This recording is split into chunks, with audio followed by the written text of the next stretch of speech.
Hey, it's James Murray. We're in the Net News Ledger studio. On the telephone is Kenora Member of Parliament, Minister Greg Rickford, Canada's Natural Resources Minister.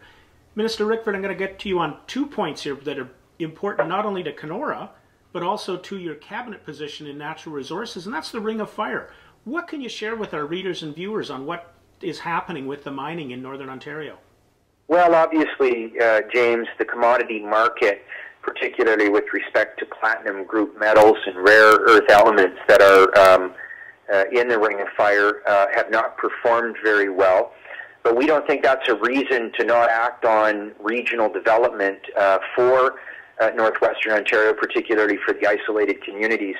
I take you back to a historic announcement made by Minister Gravel and I just months ago, where we announced that the four communities of Webequie, Neskandiga, Nibinimak, and Yabmatung had been approved to proceed with an elaborate technical plan to develop an east-west corridor. Notably, this was the first time that the northwest part of Ontario had been contemplated in the mine. Previous discussions for access had been more directed towards Sudbury. That's not to suggest that that can't happen, but I think bringing those isolated remote First Nations communities into play, who are most proximal to proposed extraction sites, was a key area of regional development that we and the province needed to and wanted to work on. Most recently in the budget, James, you'll notice a distinct and specific exercise where we allocated resources to reducing the cost and the environmental footprint of chromite separation and rare earth elements separation. I was in Toronto for National Mining Week a couple of weeks ago. I can tell you that industry experts, people on the ground in Northern Ontario who are developing potential mine sites, said that this was a key development from the federal government and very much appreciated. So while the market continues to struggle as a justification to open the mines, James, we continue to work on those foundational pieces around access, industry activities, and of course you know that the Anishinaabe Development Fund has a specific fund for Ring of Fire, and we have a graduation rate off the charts with Matawa's post-secondary education department for training at Confederation College specifically for mining and related activities. There's a lot of enthusiasm from youth, especially in the Ring of Fire Aboriginal Training Alliance, the RAFADA program. And Net News Ledger, we live streamed their graduation, and it was amazing, the number of kids and how hopeful they're talking about the future. There's a palpable enthusiasm, James. I just got back from Webequie First Nation and Casablanca. The chiefs were very pleased with some of the more Ring of Fire specific announcements we'd made, but also with respect to investments we were making to improve and increase their capacity as communities to take on the extraordinary opportunities that the Ring of Fire presents. For Casablanca, that translated into a substantial upgrade to their wastewater treatment facilities, and for Webequie, we announced an extraordinary investment to build the capacity of their airport for commercial activities.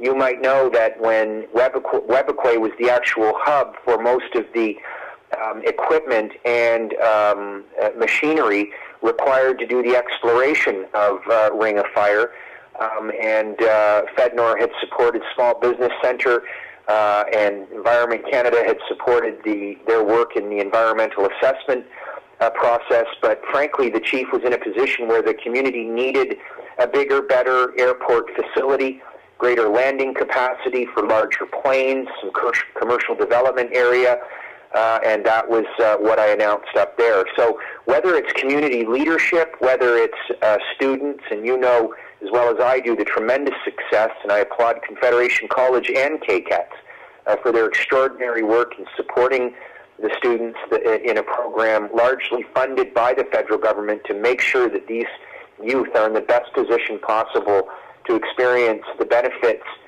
related to mining activities. There was you were up north a couple of weeks ago with the school that had burnt down. What can you share with us on what's happening there? Yeah, we had a good, important discussion there. I appreciated the fact that Isidore Day was there visiting the community.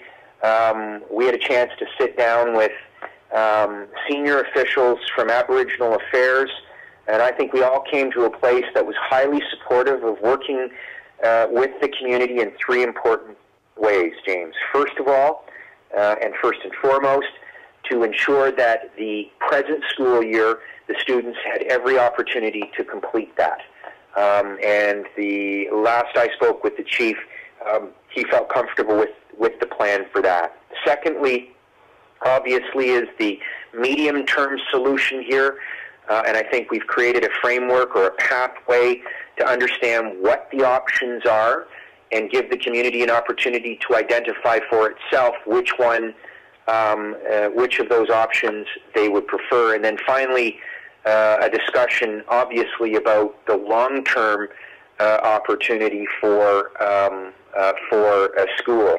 And I think conversations about that are a bit premature, given the fact that the community made it very clear that if we could work on the short and most immediate term impacts, find a solution for as early as the next school year, they would embark on a process with Aboriginal Affairs and their community that would help define what the long-term solution was in the form of the school.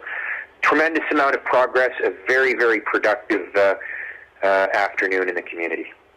Thank you. Minister Rickford on the phone from Ottawa. It's James in the Net News Ledger studio.